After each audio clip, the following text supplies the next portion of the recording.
Hello, it is Hobbs here with you. It is Slashback Saturday, and we are going to review a film that is an Anchor Bay release. The Horror Man Joe has asked us to do films based on Anchor Bay releases. Now, they don't necessarily have to still be an Anchor Bay release on your version of the film. He's asked us to do a film that may have been released by Anchor Bay at some point in time. Well, it just so happens I'm going to be doing Laid to Rest. That's right, and this is actually my Anchor Bay release, as you can see right there. And let me show you. That is the front of the film. Here is the back if you want to see some of the features of the film.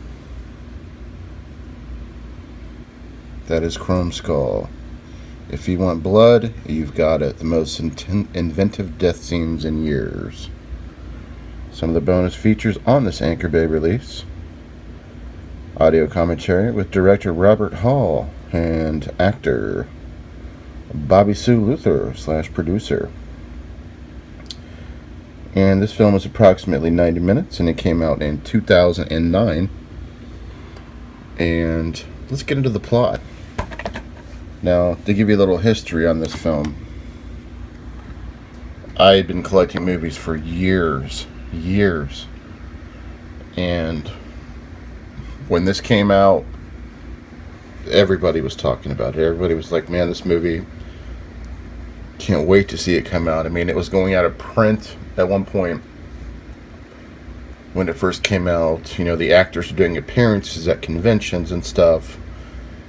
It was hot when it first came out, and I enjoy it. So let me tell you why I enjoy it, and I'll tell you a few of the holes in the film as well today on Slashback the Sequel, Laid to Rest.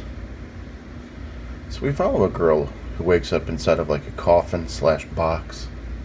She doesn't quite know how she's there or how she got there. She's still trying to figure out for herself, why am I here? How the hell do I get out of here?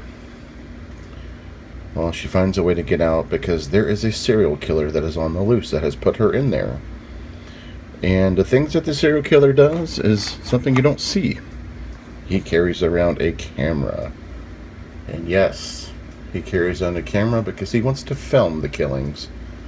That way he can fuck with the police and send them all the killings that he does in brutal, absolutely brutal fashion. Some of the kills in this film are fantastic. So essentially she escapes, and as he's trying to go after somebody else as a detour, he ends up killing another guy as she gets away. And while she's in the coffin, and I believe it was a funeral home if I'm not mistaken, I'll have to go back and watch that part of it, but she ends up getting away and going to this farmhouse with this couple.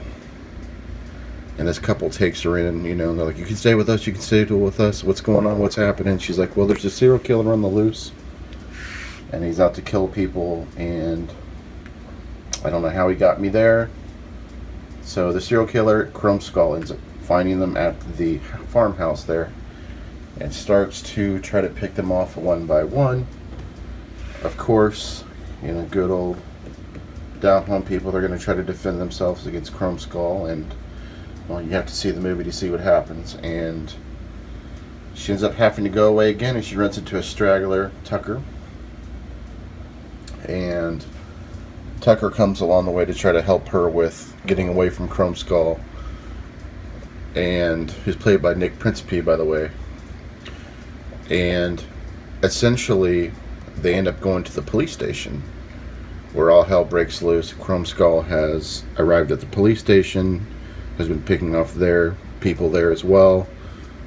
They're just trying to get away from this guy. He's just slicing and dicing people along the way. So I would have to say, before I give out any more details, check this one out for sure. This one is definitely on the highly recommended list. Some of the pros of the film, I love the kills. You have unique kills here. I mean, just look at that. I mean, that's just beautiful. You have unique kills here that you don't see in films. You have a unique style where the guy's carrying on a camera and he wants to film the kills. At one point he has her. Plot thickens, he has her. But he's not going to kill her yet because he ran out of film. He ran out of battery. So, I mean, that's as sadistic as it gets. Now, if you're looking for a film that has a lot of plot, or a lot of plot and plat, I don't know what the fuck plat means. Sorry, it's late and tired. But if you're looking for a film that has a lot of plot, storyline to it, you're not going to really get it out of this. If you're looking for just a straight up slasher gore film, this is where it's at, you know. And it gets mixed reviews on IMDb. Some people like it because of the slashing. People like it because of the blood. But then you have people that don't like it because there's no storyline to it.